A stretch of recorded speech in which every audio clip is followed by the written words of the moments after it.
Well, welcome and welcome back to our final technical assistance webinar of 2024. Today's webinar will focus on the revisions to selection criteria for the NRC and FLAS programs and provide a comprehensive review of the changes. My colleagues have prepared a thorough and detailed presentation, which will be posted to our IFLE's website. As always, today's webinar will be recorded and also posted on our website. We will host our first webinar of 2025 on January 23rd, which will focus on FLAS eligibility and administrative planning. As we conclude a productive year of improving and strengthening our technical assistance to grantees and applicants, I want to express my sincere gratitude to the entire Advanced Training and Research Division. Their hard work, expertise, and collaborative spirit ensures that you can navigate the regulation revision systematically and methodically. The regulatory revisions strengthen our program administration efforts to support students, institutions, and educators in meeting the goals and objectives of the grant programs. I also want to thank all of you for joining us from across the nation for these important webinars and your valuable questions. And most importantly, for your time, commitment, and ongoing efforts to support international education and language learning. We look forward to continuing our technical assistance webinars throughout 2025 as we prepare for the upcoming NRC and FLAS competitions. As we approach the holiday season, I want to extend warm wishes to each and every one of you. It's my pleasure to introduce Tim Duvall and Brian Swick, who will present the FY 2026 selection criteria regulatory revisions for the NRC and FLAS programs. Tim? Thank you, Sarah. Hello, everyone. Thank you for attending this today. We have a lot of information to go through. We're going to focus on the new selection criteria for NRC, both undergraduate and comprehensive centers, and the Foreign Language and Area Studies fellowships. Let me just quickly point out that I'm doing this from my kitchen, and I have a cat. Some of you may know, his name is Doodle. He may make an appearance. Hopefully he won't, but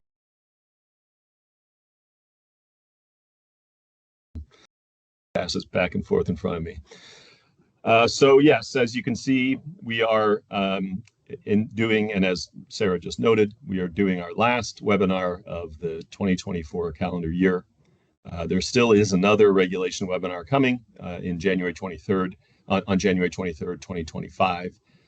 You can find previous webinars, recordings to previous webinars at the links here. And we will be sharing this PowerPoint presentation with you on our website. You can find the PowerPoint there, and then you can find links to our YouTube channel because this is being recorded. As I said, we're gonna go through a lot of material today. I encourage you to come back to this PowerPoint presentation to read it thoroughly, since we're not going to be able to mention every single thing on these slides, as you'll see. If you have questions, please type them into the chat during the webinar. The full team is here, and they can answer any questions that they're able to answer along the way. And we will also have time at the end for us to answer any questions that they were not able to get to.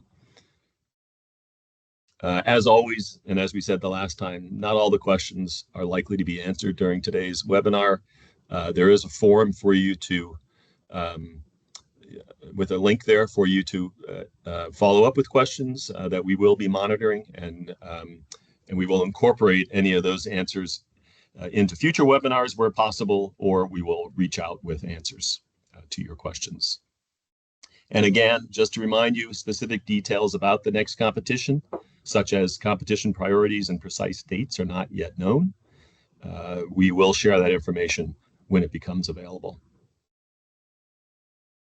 So here's what we're going to do today. We're going to talk about the types of national resource centers. We're going to give an overview of the changes to the selection criteria, and we're going to compare the selection criteria along the way. And the idea is to try to give you a sense of what was and what will be. There are some fairly significant changes in terms of our attempts to be much more precise in how we select or how we describe the criteria for selection. And we're going to talk about that today. So Tim, I can take it from here for this section. In this next section, we're going to preface the detailed discussion of the selection criteria and the changes to it by looking at the detailed changes that happened to the two types of national resource centers, because this actually serves as a bit of a preface to the selection criteria discussion. And so, as you may recall from our previous webinars, the National Resource Center program incorporates two different types of centers: comprehensive centers and undergraduate centers. And one of the major changes in this set of new regulations for the NRC program was to more clearly distinguish these two types of NRCs. And one of the places that this happened is in the selection criteria, but also in some of the other areas as well. And so we want to highlight that this change reflects a statutory definition that distinctly imagines two types of centers, and that these centers have different characteristics and different roles. And this allows the program to tap into the different types of strengths that exist in various institutions of higher education in the United States. And these changes ultimately are reflected in the selection criteria, which will help select centers appropriately based on the type of center. And you can see that in very rough terms, one way to think of this distinction at the highest level is that a comprehensive national resource center will typically be in an institution with a large population of graduate and professional students along with undergraduates, that a comprehensive national resource center will be at an institution with faculty who are making significant contributions to the national interest through research and has a critical mass of scholars to support that research, along with large, important library collections.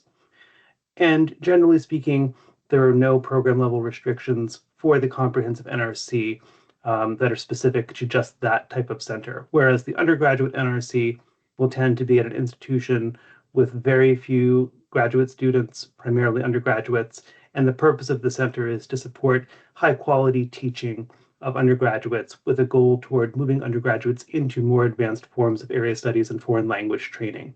And then accordingly, there is a special cost limitation for the undergraduate NRC that directs the predominant amount of funding to benefit undergraduate training and instruction. And so just to really highlight this triangle of considerations, if you're asking, should I submit an application as a comprehensive NRC or undergraduate NRC, I bring you this slide, which really brings into detail what to be thinking about. And again, we've discussed cost limitations previously. We've brought up the topic of definitional characteristics to some extent, and today we'll be focusing on the selection criteria part of this triangle. But these are all important considerations to have in mind, and it really will depend on the context in which you're operating at your institution to decide what is the most appropriate type of center. And so these are the types of guidance that you should consider. And you really may want to think about institutional characteristics, institutional mission, and whether or not the cost limitations would impede the type of programs and projects that you would like to support and fund, and also whether those aspirations are in line with the resources that you have at your type of institution.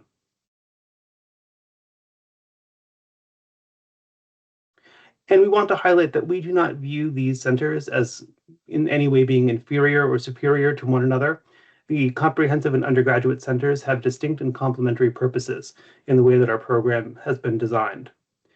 And we are required by the statute to select both types of center rigorously with comparable types of selection criteria. And as always, for the NRC and FLAS programs, all awards are made on the basis of excellence, particularly as determined through the selection criteria. And so the statute and the regulations do not envision a hierarchy or evolutionary trajectory or developmental pathway that joins these two center types. We do not expect that an undergraduate center will naturally become a comprehensive center, or that a comprehensive center would become an undergraduate center at some point. They are distinct and important parts of the program, and the selection process attempts to recognize and allow all types of institutions to slide into the appropriate category. And just because you may have applied under one of these designations in a previous competition, it does not necessarily mean that you must apply in the same category in the future. It is changeable, and reviewers only know what category you may have used in the past if you describe it to them in the application materials. And as I mentioned before, the definitional characteristics of each center are spelled out in the new regulations. And so this slide highlights the definitional characteristics of a comprehensive center. So the goal of the selection process is to ensure, to the best of our ability, that a grantee selected as a comprehensive national resource center will show evidence of all of these characteristics during the grant period. And obviously, this relies upon the teaching of modern foreign languages, especially in an intensive level, that a comprehensive NRC will contribute significantly to the national interest through research and scholarship, that a comprehensive NRC will be home to a critical mass of scholars related to the field that they support. Similarly, that there will be an important library collection related to the center, that the center is supporting graduate as well as undergraduate education, and that, as always for the National Resource Centers, there is an effort to address national needs and particularly support postgraduate employment in areas of national need. And then finally, again, for both center types, that the centers are disseminating information through outreach activities by engaging various audiences throughout the country. And again, you can see here on this slide, which highlights the definitional characteristics of the undergraduate center type. There are, in some cases, the same definitional characteristics, and in other cases, complementary characteristics. So for example, an undergraduate National Resource Center does not necessarily need to teach intensive foreign language in the same way as a comprehensive center, although it may.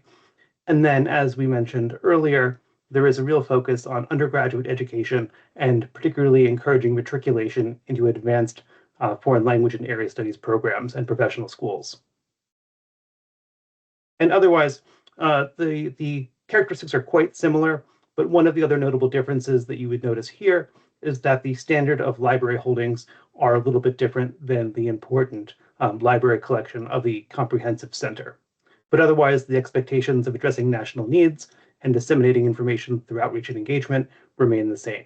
So as you can see, these are complementary functions, and there are alternative pathways to demonstrating success and excellence for the National Resource Centers program.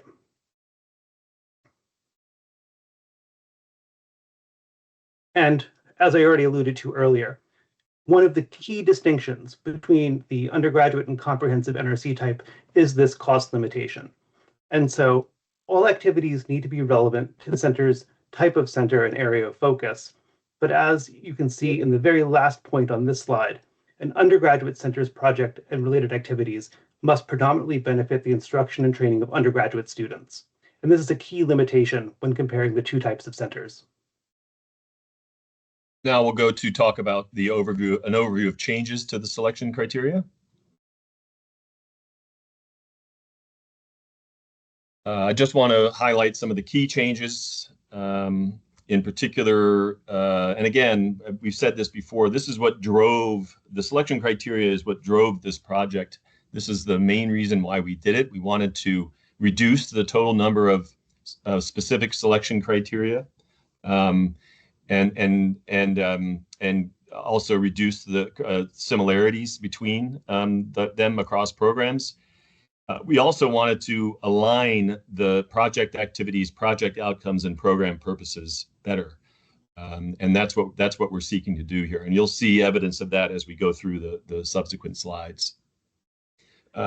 We also more frequently use terms that align with definitional characteristics and program requirements.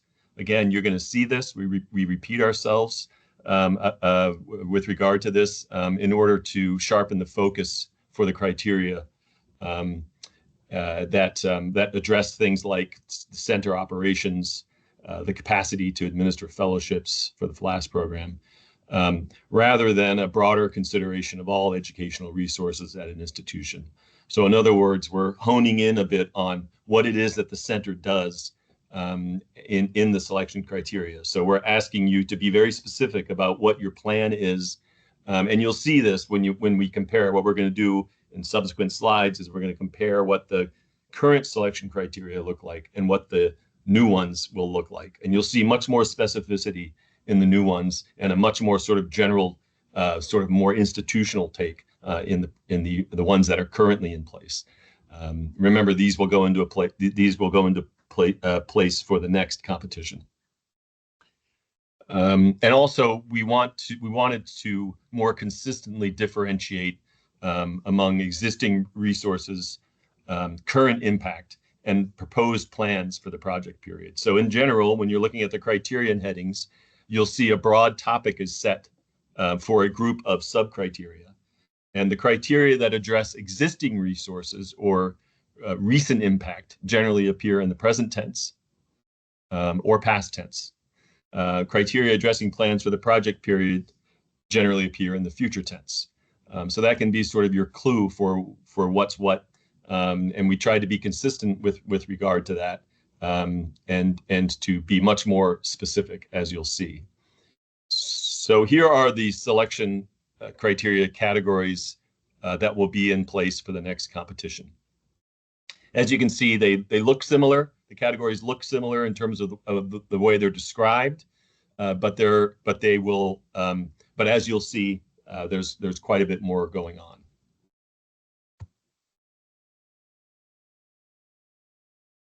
on. So before we get into more details about the selection criteria, we just want to make one sort of specific point here about locating and reading the selection criteria. The definitive versions of the selection criteria are in the notice of final rule. Again, we said this last time, we're saying it again. And they will appear in the Code of Federal Regulations in August of 2025. You'll be able to find them online at ecfr.gov, and then you can type in 34 CFR 655, 656, 657 in order to see them, but they will not be there until August of 2025 because that's when they go into effect. But you can find them now in the NFR, and they're listed separately for each program and for each center type as well. And we want to emphasize that all of the selection criteria are important during the review process.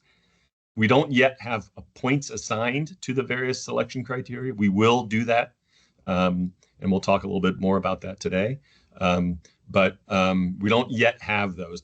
But that doesn't mean that you should sit around and wait for them.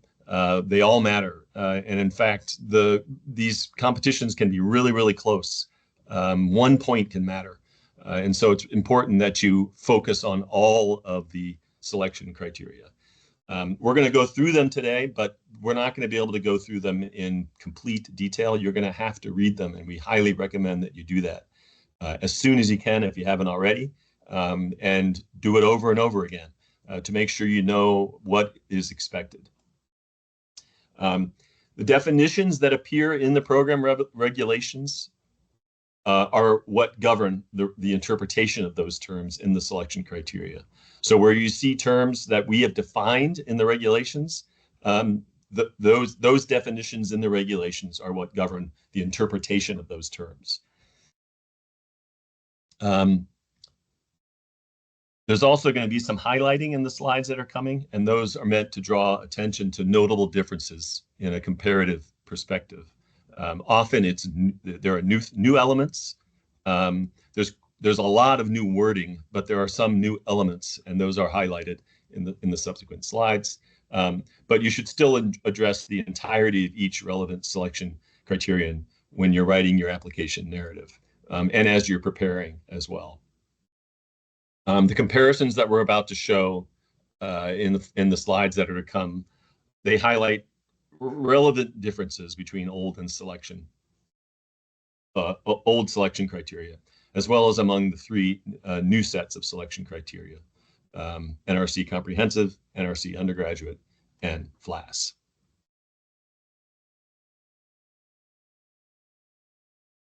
So, is this going to be you, Brian? Yeah, go ahead. I was just going to say we're going to begin now the real crosswalk, the nuts and bolts of the comparison of the selection criteria. Right.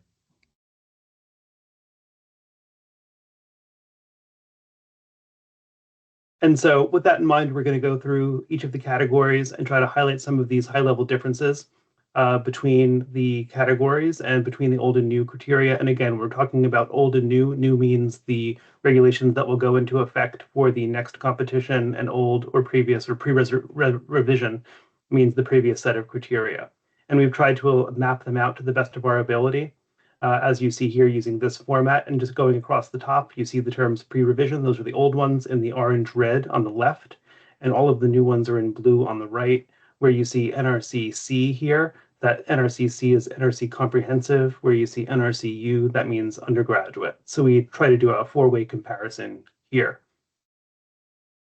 And so looking at the first two selection criteria, you can see that the very first selection criterion addresses the geographic area of focus, which was the topic of our previous webinar.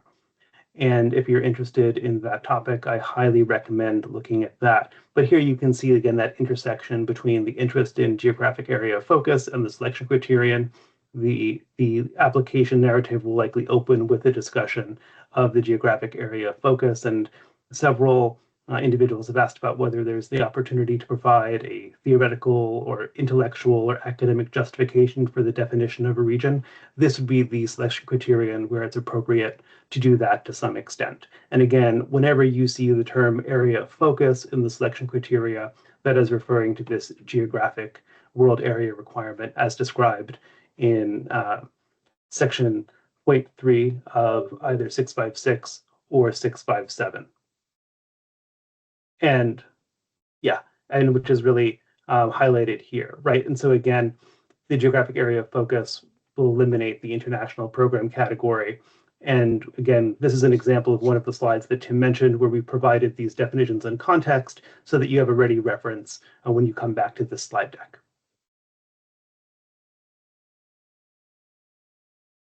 Next, under Scope, Personnel, and Operations, you will see the pre-revision criterion, and then the post-revision to the right.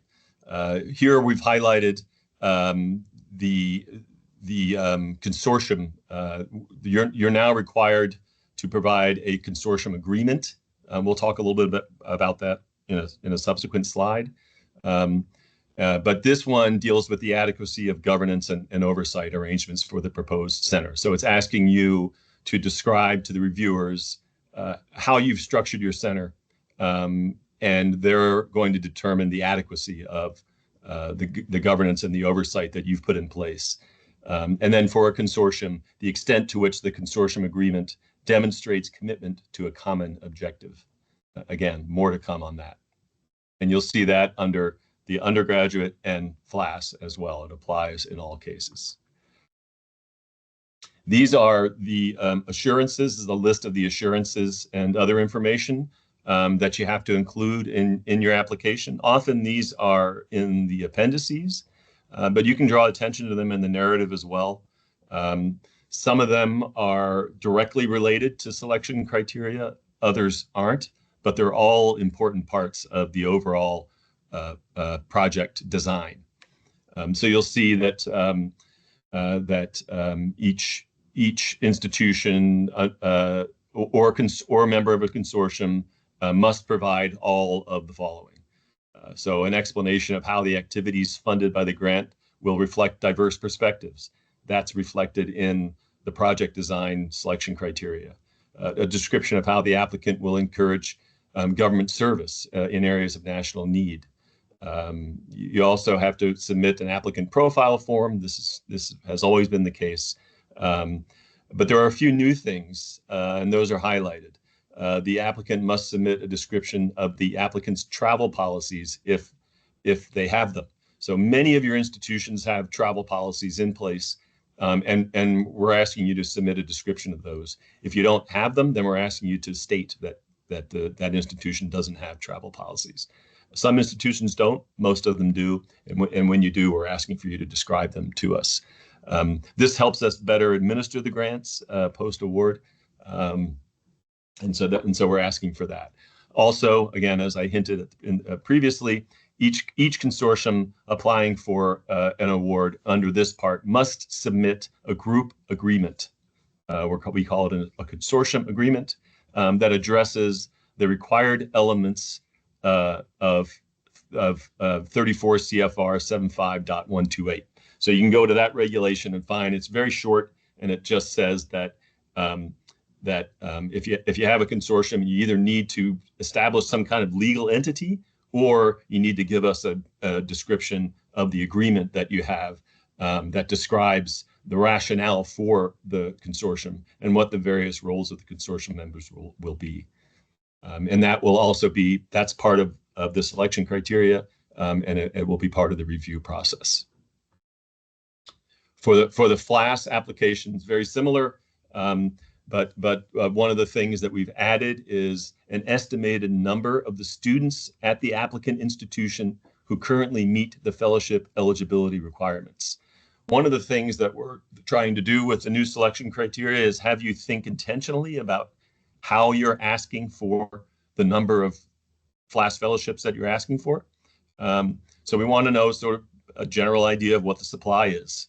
Who do you have there? How many do you have that might meet the eligibility requirements? And we're asking you to justify your request and give us a sense of what the population looks like there. And then again, there's the travel policy. That's also part of FLAS, and the consortium is also part of FLAS.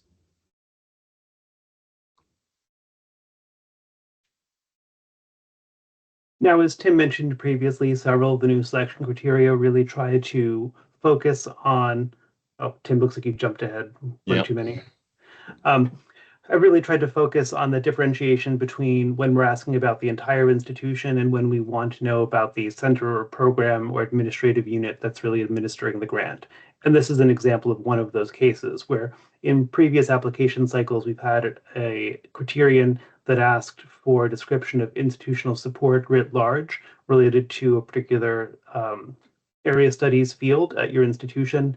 The new, most comparable version of this really focuses most directly on the administrative unit, so the center or the program or other unit that will be administering the grant, in order to better understand the resources that your center or program will be bringing to the table to ensure success for executing and implementing the grant. And that larger institutional support piece is still incredibly important. And as we discussed in a previous webinar, there is the supplement not supplant provision for the National Resource Centers program, and that remains part of the program design. But upon reflection, as we discussed in the NPRM and NFR, by discussing the various resources that exist at your institution, you're in effect also addressing the various types of support that exist. And so this is a case where we've tried to simplify the selection criteria to some degree, and also really highlight what we need to know and what evaluators and reviewers want to know when they're trying to determine whether you have the administrative capacity for one of these grants. Next, we'll go on to talk about a new category: curriculum, existing resources, and current impact. These are the quality of existing academic programs for NRC, quality of curriculum and instruction for FLAS, impact of existing activities and resources for NRC, and quality of faculty and academic resources for FLAS. First, you'll see here that we will be asking you to describe the extent to which the institution makes high quality training available, especially training of an interdisciplinary variety in modern foreign languages and area studies. And for the comprehensive, that curricula should be for graduate, professional, and undergraduate students in a wide variety of educational programs. Whereas for undergraduate, it should be available in educational programs for undergraduate students. Again, it's important to go back to something that Brian said earlier. It's important to understand that these two centers are different now in terms of who their audience is, as well as who is contributing to the education of those audiences. And this criterion addresses that.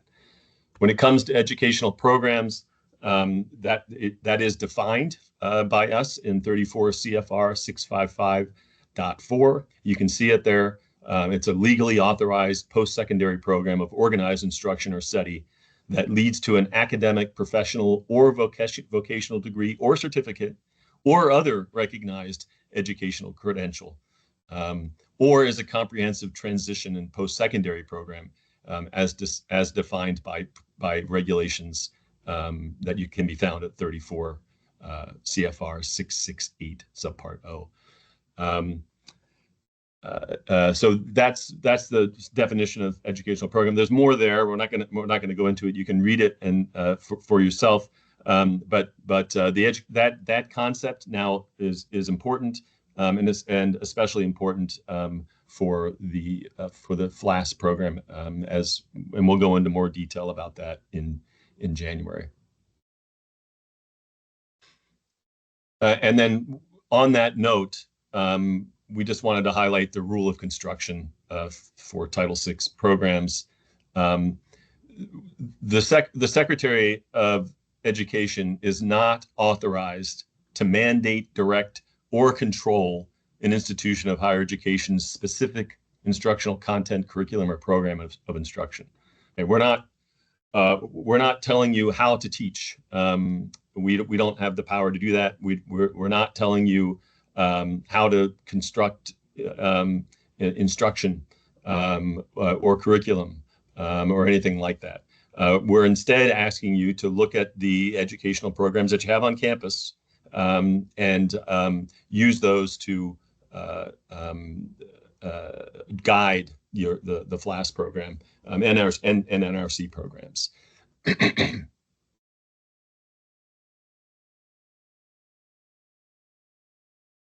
This next slide takes a look at the new criteria that address language programs.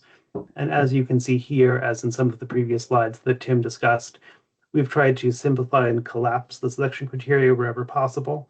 So in the old selection criteria where there may have been multiple selection criteria that address language programs, particularly now for the NRC program, those have been reduced to fewer. However, there still is the opportunity to discuss various aspects that are critical to success and establishing that you have the resource base for one of the NRC or FLAS grants.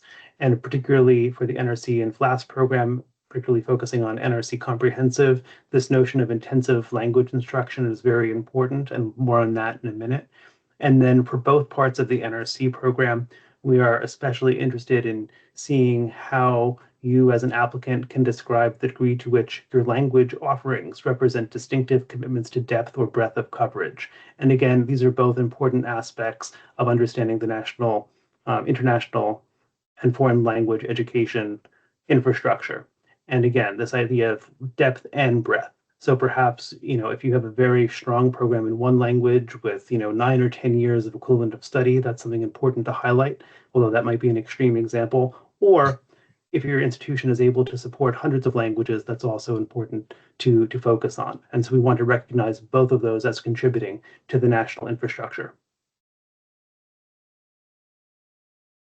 And again, intensive language instruction is one of those terms that is defined in 34 CFR Part 655.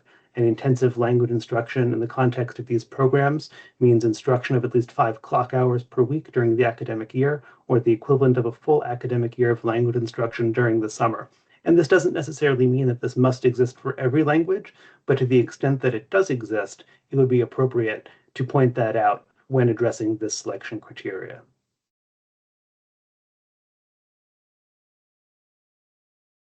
This selection criterion asks you to, and again, we're trying to be more specific here, and you can see that here.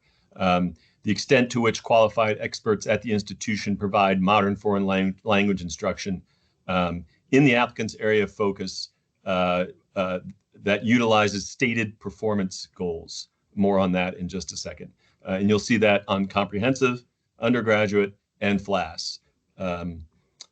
So the performance goals for language comes from the U.S. Code, which references an instructional program with stated performance goals for functional foreign language use as an eligibility criterion for FLAS fellowships. Right? So stated performance goals for language instruction established criteria for determining both the anticipated and extent of a learner's ability to use a language other than English. All of the language teachers out there right now probably know exactly what we're talking about here. This is usually expressed very clearly in syllabi. This is what the student will be doing. This is what we expect the student to learn in this class, and it's always specific to the language and to language learning goals. That's what we're talking about. Those performance goals can guide curricula. They can support tracking student learning. They can inform placement of learners in appropriate context and appropriate courses and so on. Again, going back to the rule of construction, we're not telling you exactly how to do this. We're just saying that we need stated performance goals. What those are is up to you. It depends on you. It depends on the way that you're teaching the course. It depends on maybe even the language that's being taught. So we're not dictating to you exactly what goals to use. We're just informing you that any language course should have stated performance goals. Some examples of those, of acceptable ones, and these are just examples, are ILR standards, IFLE standards, the European framework standards, institutionally developed standards, and so on. This is up to you, but we do need the classes to have stated performance goals. It's nothing new. We're just pointing it out quite clearly and expressing what the definition of that is. This next criterion really addresses the faculty that exist on your campus. The previous pre-revision version for the NRC program really focused on sufficient number of teaching faculty. As you can see here, the new versions of the criterion are a little bit different, particularly for the comprehensive NRC version. The use of the term critical mass of scholars is notable, and we'll talk about this term in a moment. But in general, each of these versions of this criterion are really interested in making sure that you have a sufficient number of faculty to support the types of research or programming or other elements discussed elsewhere in the application narrative. So this really is about the academic personnel that are available at your institution.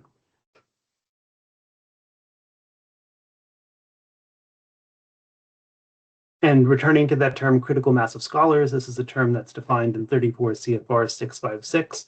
And here, critical mass of scholars means a concentration of modern foreign language and area studies faculty, researchers, and other similar personnel associated with the center who collectively make significant contributions in a field of area studies because of their expertise and are distinguished by their training in many different academic disciplines in addition to their active engagement in interdisciplinary initiatives related to the center's area of focus. And again, as Tim was saying, we've tried not to be too prescriptive in terms of the types of evidence that you can provide, but as this definition highlights, there are several notable types of evidence that you could highlight. And if you feel that there is another type that is appropriate, you may also want to do that as well. And for example, these relate again to those concepts of depth and breadth, right? So you can say whether the critical mass of scholars allows certain foreign languages to be taught that may be distinctive, whether they support a certain amount of courses to be offered, whether they're engaged in supervising research, whether they're collaborating with international partners, whether they're making notable contributions to professional associations, whether they're winning awards and honors, whether they're bringing in external grants, or thinking quite quantitatively about the proportion of faculty or scholars that exist at your institution relative to others. But all of these are attempts to provide the context so that reviewers have the ability to parse what you're trying to say about the strength of your faculty and really place it into context. And so measures that you feel may be appropriate to substantiate the critical mass as discussed in the top part of this definition would be appropriate. This criterion is one of the ones that clearly distinguishes the comprehensive center from the undergraduate center. You can see that under the comprehensive center, we're asking the extent to which the applicant, affiliated faculty, and institutional partners contribute significantly to the national interest in advanced research and scholarship. related to the applicant's area of focus. Whereas for the undergraduate, the extent to which the applicant would contribute to the formation of a diverse network of undergraduate centers through the training of undergraduate students who matriculate into advanced language and area studies programs and professional school programs related to the applicant's area of focus. So again, the statute signals to us that the undergraduate center concept is meant to be a sort of conduit to more advanced study. So the undergraduate center focuses on undergraduate education in order to prepare that student for further study. Whereas at the comprehensive centers, there's a focus on contributing in significant ways to the national interest in advanced research and scholarship. And again, with this set of criteria, we're again simplifying what was in the previous version into single criteria for each of the new formats, as you see here. So previously, where there were multiple criteria that addressed libraries, the new sets of selection criteria will address libraries in one criterion. And one of the most important areas of distinction between the two types of national resource centers is shown in the highlights here, with the distinction between an important library collection as being a definitional characteristic of the comprehensive national resource center, and then the absence of an important library collection being a definitional characteristic of an undergraduate national resource center. And otherwise, these new formats of the criteria that used to exist still allow applicants to discuss not just the strengths and contours of particular holdings at the institution, but also personnel and policies. And so this, again, is really one place to discuss all aspects of the library in the new application. And we'll come back to this term, important library collection, on the next slide. Now, important library collection is not specifically defined in the new regulations. However, embedded in that selection criterion for the Comprehensive National Resource Center are some contours of how an applicant could understand this term. So although it is important as a definitional characteristic, we do not have a single definition for this term, which allows applicants some freedom in making the case that they either do or do not have an important library collection. And if we look again at that comprehensive NRC selection criterion, we can see some suggestions for what to consider. So for example, perhaps the degree to which holdings are made available to researchers throughout the United States. So for example, if you have a large digital collection or some types of access promotion programs, those could be discussed in this context. Again, thinking about those ideas of depth and breadth. In addition to accessibility, one could highlight unique or rare resources that are part of the library collections.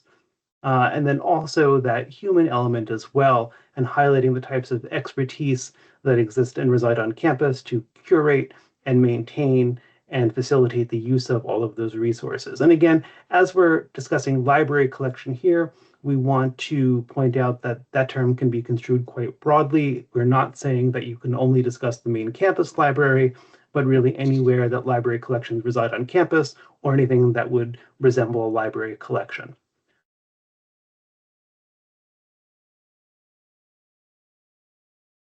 This criterion deals with the dissemination of information or outreach. We've changed this in some important ways. In the current selection criterion for this states very clearly the audiences for this, whereas this one, the new one, gives examples. For example, you can focus on this, this, or this, because what we want you to do is to effectively engage audiences through sustained outreach activities. We want you to develop information, which is what you're doing as part of this program, and this is the role of the centers, and disseminate that information in ways that effectively engage the target audiences. This is true for both the comprehensive and undergraduate centers, and we'll go into more detail in later slides about this, but this is the criterion that deals with that. So outreach to educators, students, and the public is still one of the components of the NRC program. It's actually a definitional characteristic of the NRC program. But as with other activities, we're asking you to consider sustainability, availability of resources, alignment with intended outcomes, and so on. In other words, we want you to think about your project, what it is that you're trying to do, and then structure your outreach activities with that in mind.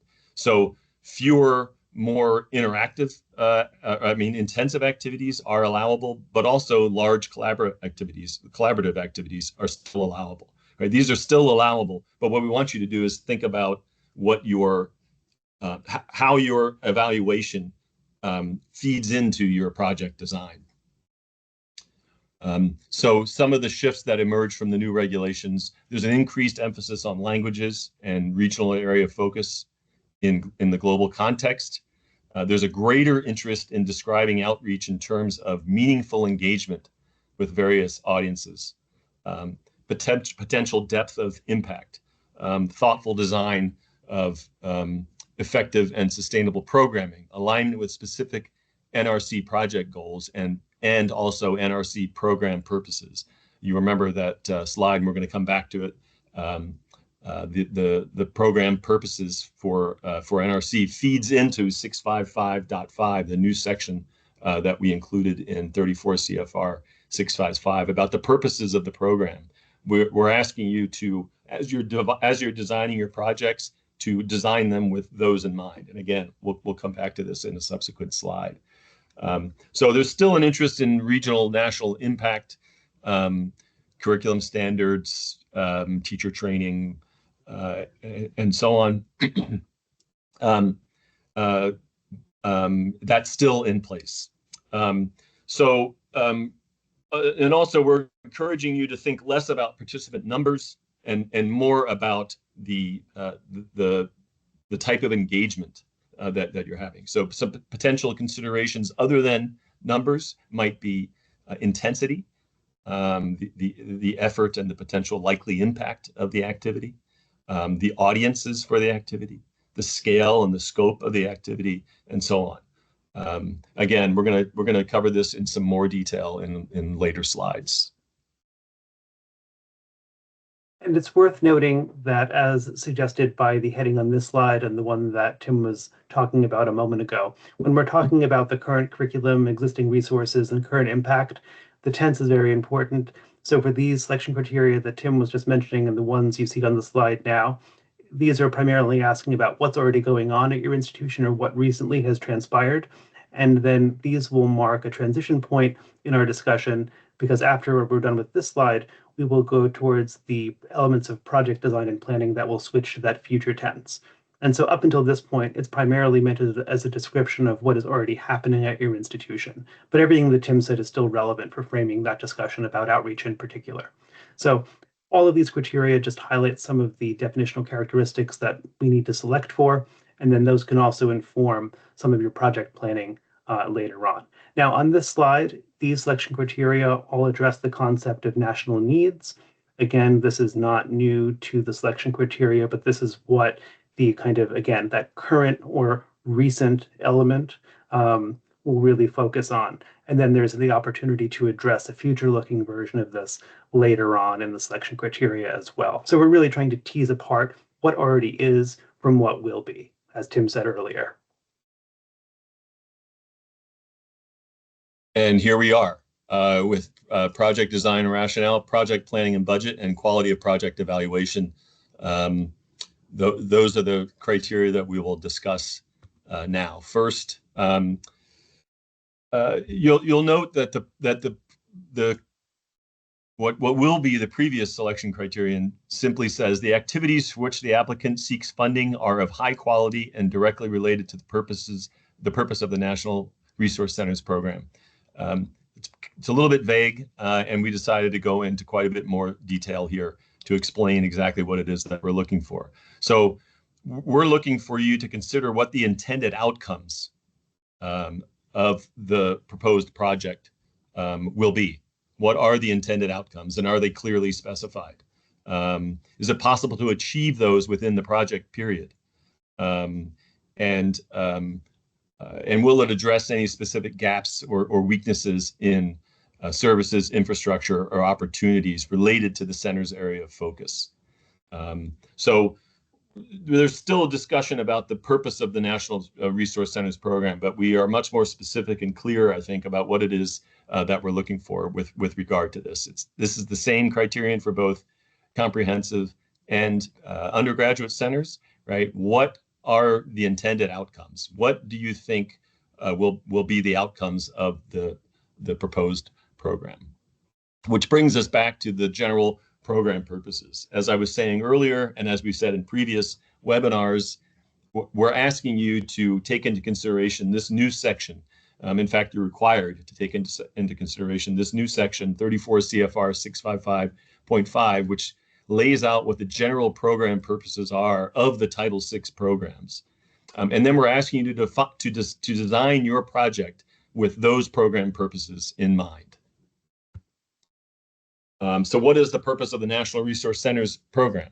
That's detailed here. I'm not gonna read it all. But what the National Resource Centers program does is it has a bunch of projects out there that are all contributing to the same goal. They're not all doing it in the same way. They're not focusing on the same languages. They're not focusing on the same world areas. But as a group, they are cooperating, sometimes in very direct ways, sometimes in indirect ways, to provide the kind of programming that the NRC program seeks. So the program as a whole has these goals to make sure that we are disseminating information relevant to languages and world areas, that we are training students using the expertise that's available at these institutions in these languages and world areas, and so on. And we're asking you to design your project with that in mind, with the idea that you're contributing to something bigger. Your project is just one part of a program, and that program is one part of a bunch of other programs, which are all Title VI, and which all have the purposes that are laid out in 655.5. Here we have what is the Foreign Language and Area Studies Fellowships Program. In this case, this is where we are really developing, we're teaching students, and we're really developing a pool of international experts to meet national needs, right? This is one of the reasons why we want to focus language learning on getting to the advanced level, right? That's the purpose of this program, is to get students to this advanced level, so that we have this pool of experts available. And then they might enter government service, they might enter the academia, they might enter the business world and bring that expertise with them. And again, all of this is the purpose of the Title VI programs, and in particular, the NRC and the FLAS programs. We provide an example. Brian put together this awesome chart here that sort of in a graphical way sort of shows what we're talking about here. So at the top, you have the purposes of international education. So Title VI Part A programs. What are the purposes of it? That's spelled out in 655.5. What are the purposes of the National Resource Centers program? Spelled out in 656. And then what are the intended outcomes of the center's NRC grant project? Okay, so you have the purposes of international education, of Title VI. You have the purpose of the National Resource Centers program, and then we have your project. So your project and the intended outcomes of that project are part of that bigger whole. And in this example, Brian's talking about outreach. So when you're designing your outreach, we want you to think in the same way that you're thinking when you design all the rest of your project. How does it fit into the purposes of the National Resource Centers program? And by extension, how does it fit into the purposes of Title VI more generally? So you might have intended outcomes for very specific outreach activities. And what we want you to do is to think about those intended outcomes in terms of the intended outcomes of your project, which is couched in terms of the purposes of National Resource Centers program, which is couched in terms of the purposes of international education programs, Title VI in particular.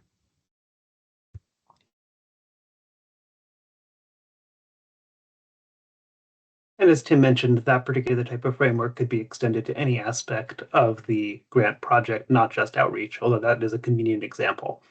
And on this slide, it's really the complement to the slide I talked about a little bit earlier. This is the attempt to think about addressing national needs looking forward when thinking about the potential impact and outcomes of your project relative to national needs and explaining how your project will contribute to meeting these national needs, assuming it's accomplished in the way that it's being envisioned. And that's why it's part of the project design and rationale here. And this extends to both the NRC and FLAS programs. So again, teasing apart the current state from the anticipated future state. And along the same lines, this one asks the extent to which the project is designed to build academic and/or institutional capacity in the center's area of focus and sustain results beyond the project period. This is all part of that same thing that we were just talking about. The intended outcomes, and in this case, we're talking about the way that the project is designed to build academic and institutional capacity in the fields that we're interested in, foreign language and the area of focus for the center.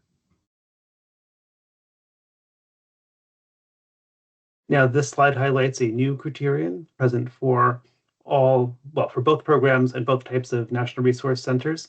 And this is the addition of a new criterion related to diverse perspectives. And so as you see here, applicants under both programs and both center types will need to address the extent to which the proposed project will reflect diverse perspectives as defined in Part 655 and a wide range of views and generate debate on world regions and international affairs.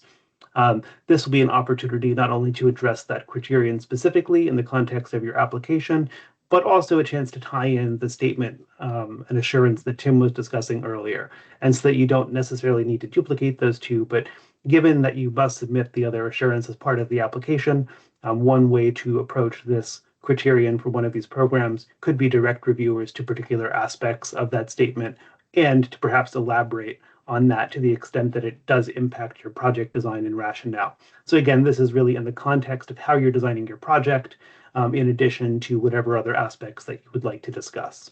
But I would always think of the reviewers as being very eager. But again, signposting can really help, whether we're talking about the diverse perspective statement or any of the other appendices or other bits of information. If you feel that those are relevant to addressing a specific selection criterion, by all means, do feel free to signpost and direct reviewers to look at that part of your application. And by the same token, if you don't direct them, they still may be looking at it anyway if they feel it is relevant when evaluating these criterion. But again, their information is limited to what you provide for them. And again, here you see the definition of diverse perspectives on the top, which is now defined in 34 CFR Part 655. And we've addressed this in earlier webinars. And we just wanted to highlight where the authority for the discussion of diverse perspectives comes from, which is really from the application discussion within the statute. And this is a new criterion that really tries to tie together this requirement with project design. This criterion focuses on the activities that are proposed. Again, if you look at the previous version, or technically still the current version, it says the activities for which the applicant seeks funding are of high quality and directly related to the purpose of the National Resource Centers program. It's a little bit vague. We tried to be a little bit more specific and in particular, tie it much more closely to the program purposes. So the extent to which all proposed activities are adequately described relative to their contribution to the proposed project's intended outcomes. Okay, so again, we're asking you to focus on intended outcomes and to design your activities based on that. And then the extent to which all those proposed activities are of high quality, including the degree to which they align with the purposes of the National Resource Centers program, as defined in 656.1. And that's just, and then for the comprehensive, that's described in 636B, 656.3B, and for the undergraduate, 656.3C. But again, this goes back to the theme that we're talking about over and over again. We've done it in previous webinars. We're doing it again today. Focus on your intended outcomes, design your activities based on that, and fit that into the purpose of the National Resource Program, as well as the international education programs more generally. This next slide highlights a topic that actually hasn't changed very much. In previous selection criteria in the pre-revision version, there was the expectation of the inclusion or discussion of a timeline of proposed activities for the NRC program, and that carries forward into the new application narrative. And we've decided to pair this with the discussion of the selection process for the FLAS program. Although not technically a timeline, it does provide that type of granular detail about the operations of the FLAS grant. So that's why we've decided to include it here. But again, not much has changed at this level. Previously, there should be a timeline. The timeline still is part of the application narrative. Here we have another one where the previous version is a bit vague. The cost of the proposed activities are reasonable in relation to the objectives of the program. We're asking you to be more intentional about that, to focus on the extent to which all costs are itemized in the budget narrative and the costs are reasonable in relation to the objectives, design, and potential significance of the proposed project. So again, thinking about your project, what are its intended outcomes? Your budget should be structured on the same basis as all of these other activities and so on are structured. What is your design? What are the intended outcomes? How does it fit in to what these programs are intended to do? And in this case, are the costs reasonable and likely to lead to success in reaching the intended outcomes? This next slide addresses a simplification in the application narrative with regard to the selection criteria. So whereas previously, particularly for the National Resource Centers program, there were 2 selection criteria that addressed equal access as well as non-discriminatory employment practices, the new version of the NRC selection criteria do not directly address these topics, although as Tim mentioned earlier, there is the opportunity to include a statement on non-discriminatory employment practices as part of the assurances. And more generally, not just because of our grants within our office, but more generally throughout the federal government as well as the education department, there's the expectation that grantees will adhere to various legal requirements and national policy requirements, which you can see detailed at 34 CFR 75.500. And consequently, all aspects related to these topics are covered adequately there, as well as along with other topics such as adherence to the U.S. Constitution.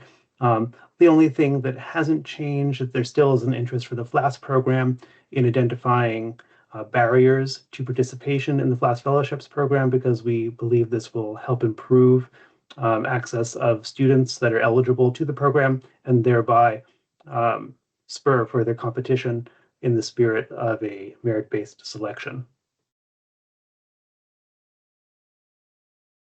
I just want to thank you all for your patience. I know this has been a pretty long presentation, but we're almost finished. I know there's a ton of information here, and we understand if you might have questions, but we really just have one more topic, and that is the evaluation. And I think most of you would probably agree that the evaluation in the past, you haven't really been given too much guidance with regard to it. We're trying to be much more clear about that here. And so you can see that it's broken down into various elements, and we provide more sort of help here. So the new selection criteria when it comes to evaluation, once again, align the program purposes and intended outcome with the project resources, activities, and outputs that are available at your center. We do not, the criterion does not require an evaluation of each individual activity. That's not what we're looking for. We're looking for, what is the project? What is it that you're trying to do? What are the intended outcomes? What resources do you have available to you in carrying out your project? So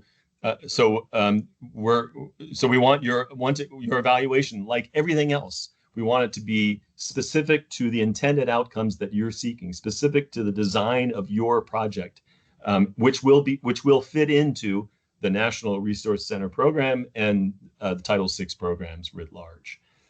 So a good evaluation is going to require that there is clearly expressed a clearly expressed logic to your project. How are the resources and activities, how will they combine to achieve the outcomes and support the purposes of your project and also of the program?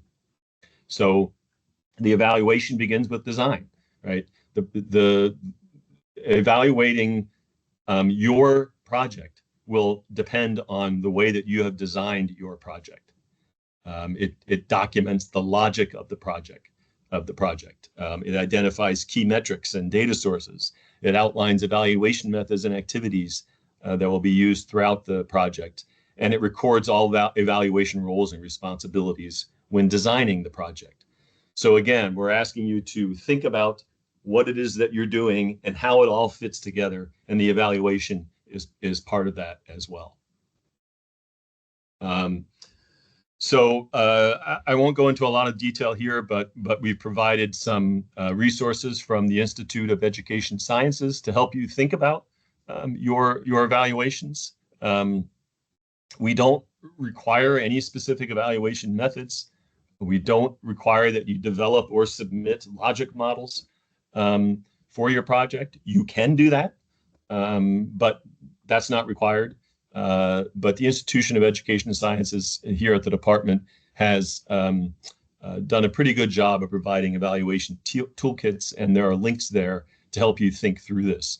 There's even a link for logic models if you decide that you want to do that as part of the way that you think about the project that you're designing and the way that it fits into the program purposes.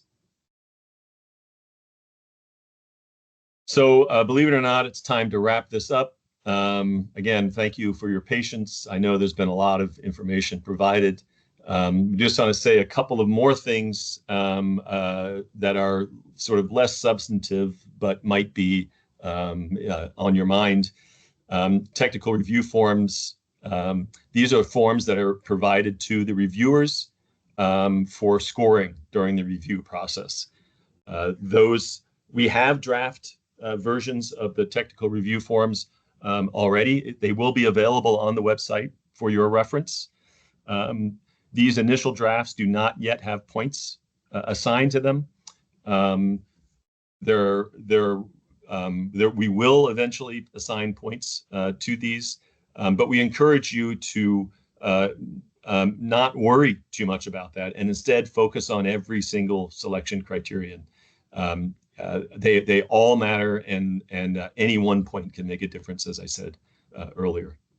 But the notice that invites applications, or the NIA, and the finalized application package for each program will contain the point distributions for the selection criteria.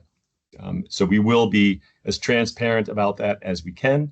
We just haven't yet decided how to divide up the points. But again, it doesn't really matter that much because they all matter. Every single one, no matter how many points are assigned to it, are equally important.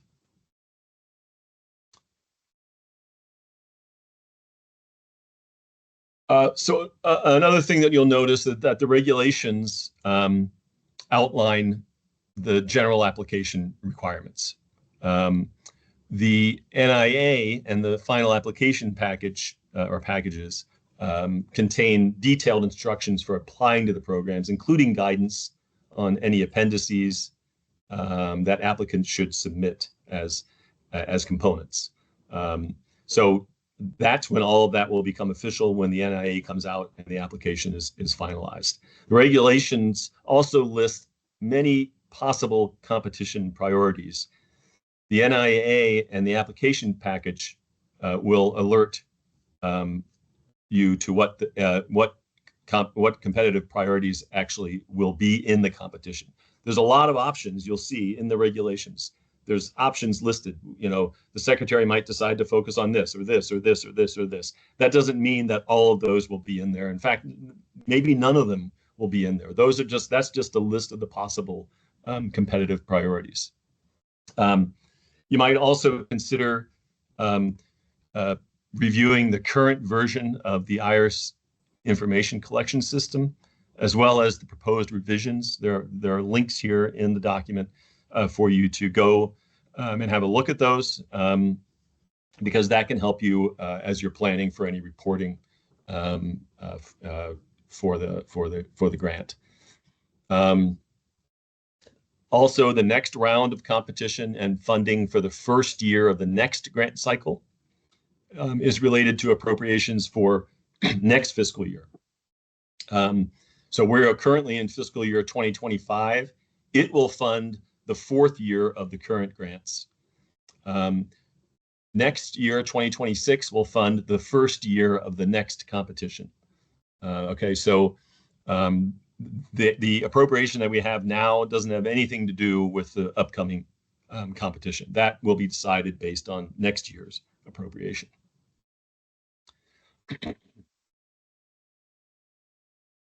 We have also listed links to application narratives from prior competitions.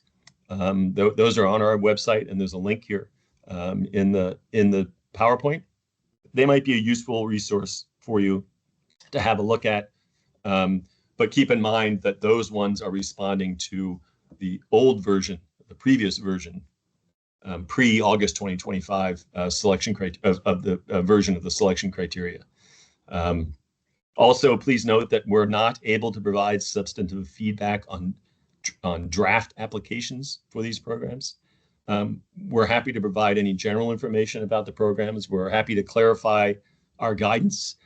We're happy to address general questions related to grant competitions.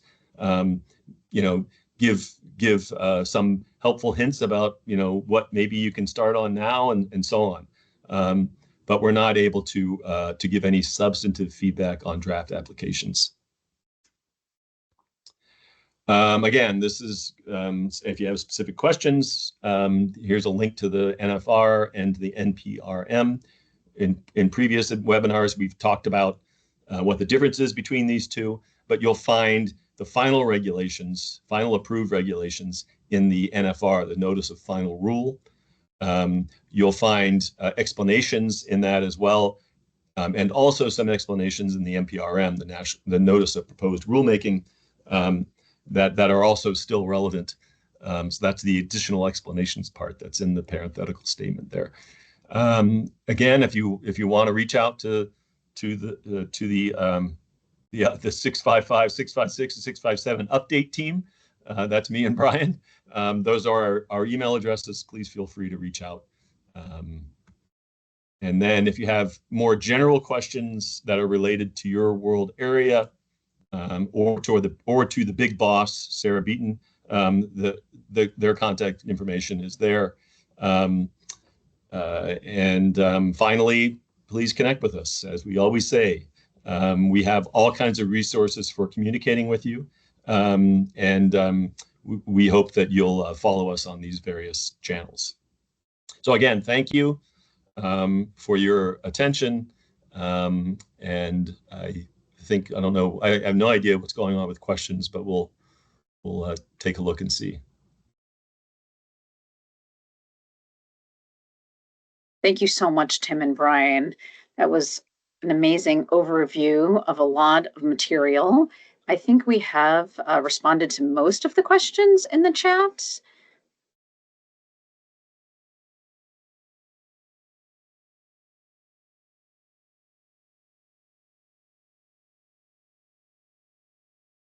Yeah, I can see there was a lot going on here during the. Thank you, everyone, for the questions, and thank you, my teammates, for all these answers. We have a new question from Daniel Bass that I see. In terms of points for the various sections, in the past, if one section, say evaluation, was worth 20 points and another, say library, was worth 5 points, we wrote the application so that the evaluation section was roughly 4 times the length of the library section. Should we no longer follow that rule of thumb since Tim indicated that all sections were equal despite point differences?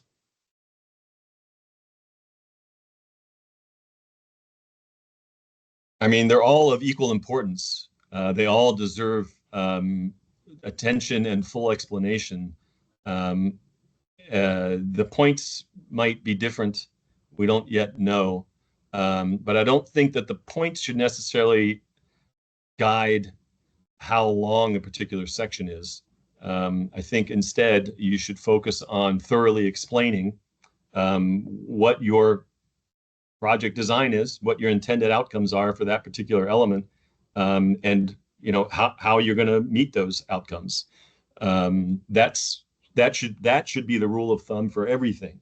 What again, and I've been hammering this today more than ever, but there is a sort of overall purpose for our programs. There's a purpose for the National Resource Program, and then your project is a part of all of that. So if you're thinking in those terms, the points don't matter that much. I mean, they matter ultimately, right? Because you're going to get points assigned. But if you're doing your best to explain thoroughly what your design is, what the intended outcomes are, and how they fit into the NRC program and the international programs, then that's all you can do. That's the best you can do, is do the best job you can to explain what your intended outcomes are, what resources you have available to meet them, and how you're going to meet them. And if you can do it succinctly and thoroughly, even better. And related to that, I would say, obviously, just when writing any other kind of writing, don't just keep typing because there's more space, right? If you've said it all, then think about how to strategically use the remaining space somewhere else that will best showcase your strengths and vision. Exactly. And related to this, with fewer selection criteria, do you expect the page limit on narrative to be reduced? This may be part of the information released closer to the call. Yes, that level of information would be incorporated into the notice inviting applications, which will be released next year. And then there is page guidance. Although I believe in the last competition, the page guidance was not strictly binding. If you went, a line or two beyond 50 for a typical application, that was not a disqualifying factor. But as Sarah mentioned, remember that our reviewers are human, and to be succinct when you can, you do want to be respectful of everyone's attention and time. Then going back to another question I see here, I have a question about the distinction between comprehensive and undergraduate national resource centers. Is the distinction based on the overall institution's characteristics, or is it based on the project outlined in the Title VI application? The reason I ask is that I work at a large public university that serves undergraduates and graduate students, but our current funding is in the undergraduate NRC category. Are we still eligible for the undergraduate category? So I can take a stab at this one, Tim. I would say the basic eligibility criterion for the program remains being an institution of higher education or a consortium of such institutions. And so strictly speaking, from the eligibility perspective, that would be met as an entrance threshold. But in terms of deciding what would be the best fit, I would recommend reviewing the slide that I discussed earlier with that triangle on it and thinking very intentionally about the selection criteria, the cost limitations, and the definitional characteristics. And there might be some of the selection criteria that would help guide that choice. For example, we highlighted the idea of matriculating students into advanced programs. If that's an important aspect of what you do, then the undergraduate category may be appropriate, and also the library category. If you believe you have an important collection related to a particular type of area studies, then the comprehensive type center might be a better aspect. So it really depends on a very fine-grained reading of your local characteristics and how you think those would be described most advantageously relative to the cost limitations and selection criteria. Those are my thoughts. Tim, Sarah? The only thing that I would add is that being at a large research institution doesn't necessarily mean that you wouldn't be able to or wouldn't apply to an undergraduate as an undergraduate center. It's certainly possible at such an institution. What matters is what Brian was just talking about. What are the characteristics of the center? What is the focus of the center? And these sorts of things. That's pretty clearly spelled out in the previous slides, and it's also pretty clearly spelled out in the new selection criteria. And just related to that too is the idea of how the undergraduate National Resource Center, as was mentioned in the selection criteria and the characteristics, contributes to creating a diverse network of centers.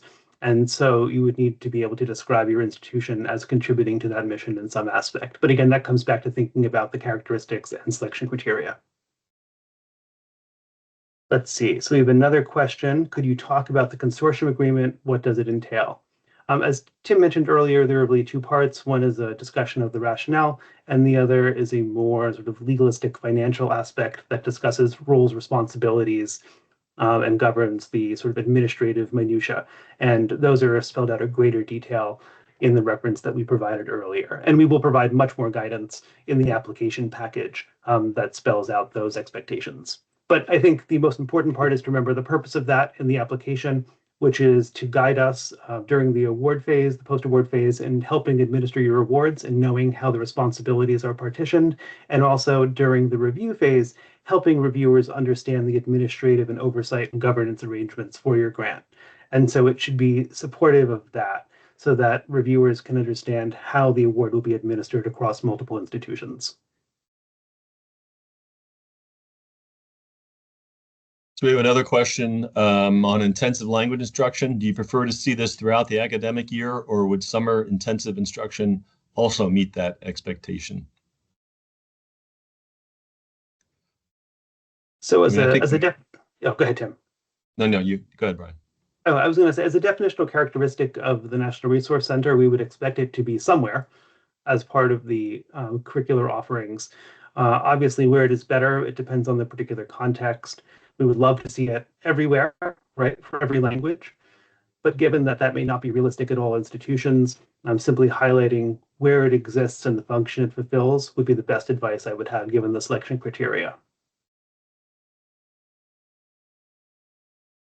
And again, if you don't have intensive language instruction, that could be another consideration for the category that you're thinking about for National Resource Center program.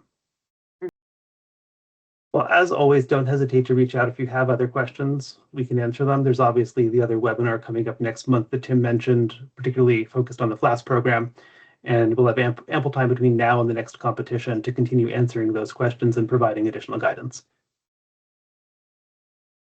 All right, well, thank you, everyone. Happy holidays, and we look forward to seeing you next year.